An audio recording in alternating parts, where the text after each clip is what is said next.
back to the Citizen channel and another I Didn't Know That special where we drag out all the facts and information perhaps we're not aware of, usually from matchday programmes, but we have these little specials and we're looking at the Manchester Evening News produced Unofficial. Yes, glad they mentioned that in case they get done for copyright issues. Not a problem for me, obviously. Unofficial Champions League Guide, Season 24-25. I'm recording this after we've just drawn with Inter Milan, so we've got one game out of the way. But we're going to have a look at what's inside this paper, what it's saying about City and our hopes, of course, for this season. It's just a brief look at other clubs as well, all the clubs involved in it. I mean, there's, all the hundreds and hundreds of clubs that seem to be in the Champions League. All right, not that. I'm exaggerating slightly.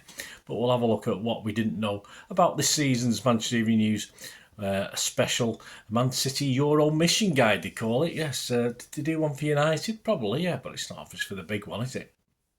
£3.50 for 40 pages. Yeah, it's okay. It's all right. It's all right for 40 pages. £3.50 is fine. There's a lot of good, some information in it. We'll have a look at it anyway, guys. Please, if you are new to the channel, push that subscribe button, push the bell notifications. Everything's City past, present, as long as I can keep going. There's lots of stuff like this, specials, history, current stuff at City. A complete package, a magazine, if you like, a magazine of Manchester City in vlog form, in my form. We do have memberships at the moment, so if you're interested in joining, just 99p a month, it'd be wonderful. You can support me, guys, or just watch the adverts, stuff like that. It all helps me out long term. So great to have you on board. If you do join the membership, you get immediate access to all my stuff, and some of my history stuff on City gets published about a year later or even longer than a year. So get immediate access to absolutely everything. Lots of stuff, hopefully entertaining stuff on there as well. I try and make history interesting. Let's put it that way. I do my best anyway, because I know a lot of people think it can be a little bit dry, but I do try and make it a little bit interesting. So press those buttons, guys. Support me. We do have sponsors as well at the moment, but I'll quick mention them before we go. Piat 6505. They have a little eBay shop for movie posters and DVDs. Yeah, so if you're interested in that, stick with me, guys. If you're interested in sponsoring the channel, let me know. We can have a chat. Right, give us a like, guys. If you can't do a membership or a like, it's just wonderful, absolutely fantastic. My appreciation. So here we go. As ever, City sit again top of the UEFA rankings. Yeah, as we did last year, although we failed that not miserably, a little bit unlucky, I suppose. And despite a quarter-final exit last season, that's still an interesting thing, isn't it? City are always put at the top of the list. But as far as the bookies are concerned, never mind UEFA. Of course, that exit in the quarter-final last year was our worst showing since 2020 as well. So it's hard to think, is it? As ever, Simon Bukowski has Real Madrid as the team to beat. Can't really argue with that, can we? There's going to be one or two teams that will come to the fore, of course, as the competition continues. Of course, teams like Bayern. Bayern have got, obviously, a home game if they get to the final, so they'll be interested in this team. The other obvious ones like Barca, although they could be struggling in this year again. But, yeah, there may be one or two come through.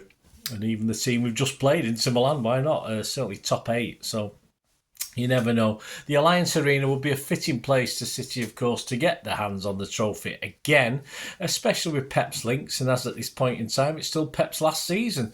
So even more poignant for Pep to get to the Alliance Arena and lift the Champions League again with us. That'd be really nice. He failed, of course, with Bayern Munich, didn't he? Journalist Alex James suggests our key men are Rodri, Haaland, Foden, and interestingly enough, Jack Grealish. Yeah, he's getting rave reviews for his game against Inter Milan the other day.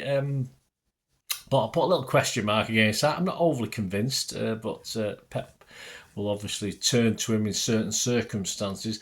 I'm going to add Gundogan and Kate, or Gundo, I'll call him, because always no one ever know how to pronounce it. He's only been here, gone and come back again. I still can't pronounce it properly. Gundogan and KDB. I think both of them, obviously, they're in their autumn. Let's say they're in their autumn of the City careers, and I think KDB's got, although he obviously struggled again the other night and did pick up an injury, I think KDB needs to do, he wants to prove something, I think, in the Champions League. I think Gundo would like to win it again. Of course he will with City. So I think I would add those two to the mix. And of course, as I say, in the twilight of their City careers, we could get another season out of both of them, who knows. But no guarantee. So I think they might have a big influence, or they want to have a big influence this year as well. Simon Bukowski and Joe Bray had a look at our 8 league opponents. So obviously the first 8. Let's have a quick look through those. Slovan Bratislava, their best ever effort in the Champions League was the second round. Ground capacity 22,500. Lynx former City youngster Vladimir Weiss, remember him? He's now, and of course that team he's playing for, Slovan Bratislava, is now managed for by his dad. So a little bit of nepotism there. Is that the word, nepotism? Slovakian champions 6 years running. Key player for them is a guy called Juraj Kuka. Sporting, of course, their best thing in the Champions League is the quarter-finals. Nunes is back, of course, at his old stomping ground despite links elsewhere. Ruben Amorim remains in charge of the team. Sporting won the Portuguese league by 10 points last season. Their star man, Morten Hudrumund, something like that. Anyway, Juventus, yes, they've won the Champions League twice, of course, European Cup Champions League twice. A new manager last season, Thiago Motta. Danilo is there, of course, and Douglas Luiz went there from Villa last season, so a little connection there. Dusan Vlahovic is their sort of main man, star man. PSG, the best they've ever managed, yes, sadly just runners-up, of course. Luis Enrique remains, but Mbappe has sodded off, hasn't he? A tough 8 for them as well as us. They've got Girona, Arsenal, PSV, Atletico, Bayern and Salzburg. So it's a tough challenge for PSG this season. Main man, let's say Ousmane Dembele. About Inter Milan, well, they won it 3 times, the Champions League, European Cup. They didn't lose by more than 1 goal in any game last season, with just 2 defeats in the league. I think we saw how good they were when we played them, didn't we? Starman Nicolo Barella. Sparta Prague, the best they ever did, of course, was the quarter-finals. Back in the Champions League for the first time since 2006. Their new manager is last season's assistant, of course. Sparta Prague's guy went to someone we're going to mention in a minute. Last season's assistant, Lars Friis. Feyenoord, yeah, they've won it once. They've won the European Cup Champions League once. Slot left them, of course. Slot, I can't get used to that name. To join some no-mark club down the East Lancs. Brian Prisky left Sparta Prague, who we've just mentioned, to take over. And I think Mexican Santiago Jimenez, who netted 26 times for them last season, is probably their star man. Bruges, their best as the runners-up. A welcome pick from Pot 2 for City, the last of our 8 games at the Etihad, of course. They lost scorer Igor Thiago to Brentford in the summer. Andreas Skov Olsen is their sort of star man. Stephen Railson wrote about the bigger league aiming to reduce dead rubber matches and, of course, generate more money. Of course, it's going to be even more pressure on the squads and teams, etc. this season with the 8 games going up to the end of January. TNT Sports are the major broadcasters, but Amazon will have 17 Tuesday night games, and the BBC, of course, are showing highlights this season. To lift or lose a trophy, you'll have to play a maximum of 17 games, and we have games on Thursday nights because we're all shite apparently, so we can't even sing that song properly anymore, can we? Of course, Germany and Italy have 5 entrants this season. We sort of blew it, or the English clubs last season. And match day 1 started on September the 17th and will finish the last games on match day 8 will be January the 29th. What a haul. Stephen Railson picked his stars for the competition, including people like Mbappe, Vinicius Jr., all the usual names, Bellingham, Kane, Haaland, of course, Salah, Wirtz and Saka, all the main guys. I'm not going to quibble with any of those. But what about the other clubs? What about the other clubs we're not playing? Well, just in brief, AC Milan, they've had 7 wins in the European Cup. Rafael Leao's their main guy. Arsenal runners-up. Marc was the best for they did, was runners-up with Martin Odegaard. If he can get fit, he's their main guy. Aston Villa have won it once, believe it or not. Did you know that? They never told us, did they? Ollie Watkins is their main man, or assumed to be their main man. Atalanta, they did very well last night. Could have beat Arsenal. They got to the quarters. That's their best showing. Charles de Ketelaere is their main guy. Atletico Madrid, their best, despite finals, of course, is runners-up. Julian Alvarez, I'm sure I know him. He's their main man. Barcelona have won it 5 times. Lamine Yamal, their go-to guy. Bayern Leverkusen, they were runners-up. That's their best. Florian Wirtz, of course, linked to City. Bayern Munich have won it 6 times. They got a bloke called Harry Kane. I don't know where he came from. Benfica have won it twice. Their main man, though, Angel Di Maria, I thought he'd retired. Bologna, preliminary round is the best they've ever done. Riccardo Orsolini. Borussia Dortmund have won it once. I forgot that. I forgot they'd won it. Garassi is their main guy. Brest, their first appearance in this competition, and Romain Del Castillo is their main guy. Celtic have won it once, did you know? Kyogo Furuhashi, of course, who was linked to City at some stage. Krevna Zvezda, is that Red Star Belgrade? They've won it once as well. Peter Olajinka is their guy. Girona is their first appearance, well done. Ivan Martin. RB Leipzig, best is the semi-finals. Benjamin Sesko, not Cisco, it's not Star Trek, is their main bloke. Lille, around a 16 was their best effort. Jonathan David, of course, the man to look out for there. Liverpool have won it, I think it's 6 times, isn't it? I think they tell us that occasionally. Not that we're asked, to be honest with you. I know it winds United fans up. Mo Salah, of course, their main guy. Monaco, best is runners-up. Denis Zakaria.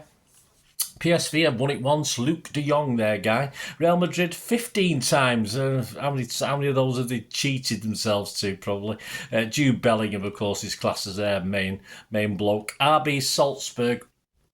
Best of round of 16 was their best showing. Oscar Gluck, their main guy. Shakhtar Donetsk got to the quarters once. Pedro might have got it there twice, but that's the best anyway. Quarterfinals, Pedrino, their main man. Sparta Prague, again, the quarterfinals stage, their best.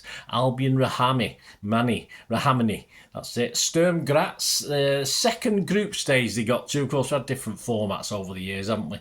Manprit Sakarya. Stuttgart, the round of 16 was their best. Dennis Undav. Young Boys got to the semi-finals. Forgot that one. Brima Colli. Dinamo Zagreb, the group stage was the best they ever did. Bruno Petkovic, their main guy. Of course, generally the final is at the 75,000 capacity Alliance Arena. It hosted the 2012 final between Bayern Munich and Chelsea, where Chelsea slutched that one, didn't they? Miscellaneous stats prior to this competition that struck me as interesting. Most goals, of course, is that the prancing pony himself, Ronaldo, with 140. Messi was 129. Neither of those guys will be adding to that total. Most games, and they will be adding to this before this competition started, so it's now 490, but it's 489 according to this, so I assume it's 490. They play the game. Runners-up most times, interesting enough, one of our opponents, Juventus. They finished runners-up 7 times, and the most combined red cards of any team taking part in the European Cup / Champions League. Again, Juventus with 28. Italians, who'd have thunk it? Who'd have thunk the Italians had more red cards than anyone else? So there you go. And they looked at what they thought, or the Manchester Evening News put their heads together, come up with their greatest Champions League 11. I'll tell you now, there's no City players in it. Gutted. Never mind. This is their 11th. Let me know what you think. I know some of these, some I don't. Casillas, Cafu, Maldini, Ramos, Lam, Modric, Zidane, Iniesta, and an interesting front three, Ronaldo, Benzema and Messi. They might have won a few times, that team, it ever played together, wouldn't it? So there you go, guys. Just a quick look at this Manchester Evening News unofficial Champions League guide. I hope you found something of interest, in this little feature. And let me know any thoughts. And as I say, we've got match day 1 out of the way. Another 7 to go. Of course, as long as you're finishing the first, is it 25? You get at least another chance to get through to the next round, round of 16. So, plenty to aim. I think we're 19th at the moment. So, not fantastic. After match day 1, we'll remedy that. But as I said, it's going to be a long... I think the days of trebles and quadruple potential... you can just laugh, can't you? Because this is going to be so difficult now with this new format. Unbelievable, really. It doesn't really gel with you until you sort of play your first game and realise, and you don't win it, and you realise it could be a long thing. We used to be able to play, win our first 3 games, and we were virtually through to the round of 16. So that is not going to happen anymore, is it? So. I wouldn't say it was better. It's certainly interesting, but as far as the players are concerned, much more pressure. As far as the managers are concerned, much more pressure. As far as the fans are concerned, probably cost a few quid more as well. So there you go. Hope you enjoyed this, guys. Anyway, let me know. Just a quick word for our sponsors. There's some links in the description below. I'll take you straight to their shop on eBay, P6505. They do movie posters, mainly from the 1990s and 2000s. They have some DVDs, some rare ones as well. You've very hard to get hold of in this country for a lot of Hollywood classics, foreign language movies as well, classics, French films, etc. So give them a look, guys. There's about 600 on it at the moment, but it will grow to probably if they list everything up to near 2,000. They've got, or even higher, lots more posters to list and DVDs. They don't always get a chance to do them immediately. So if you don't see anything you fancy, go back in a few weeks, a couple of months' time, and check see if anything else is on there. But if you do order anything, guys, just mention me. Say Bernard sent you by message with your order, and you'll automatically get a 10% refund on the cost of the order. So there you go. Fill your boots, guys, and they do dispatch within 48 hours. My thanks to P6505 for supporting the channel and the film and TV channel. Don't forget, I do a film and TV stuff as well. So my thanks to them who sponsor both channels. And if you're interested yourself in sponsoring this, the Citizen channel or the film and TV channel or both, it doesn't matter. I don't mind. I'm not fussed. Just let me know, guys. Just get in touch through my socials, which are on screen, or through YouTube itself. Anyway, I hope you enjoyed this. Let me know your thoughts. Until we meet again, I only have to ask one thing, don't I? Please stay safe, everyone, especially you Blues out there. And simply till the next time, come on, City. Bye for now.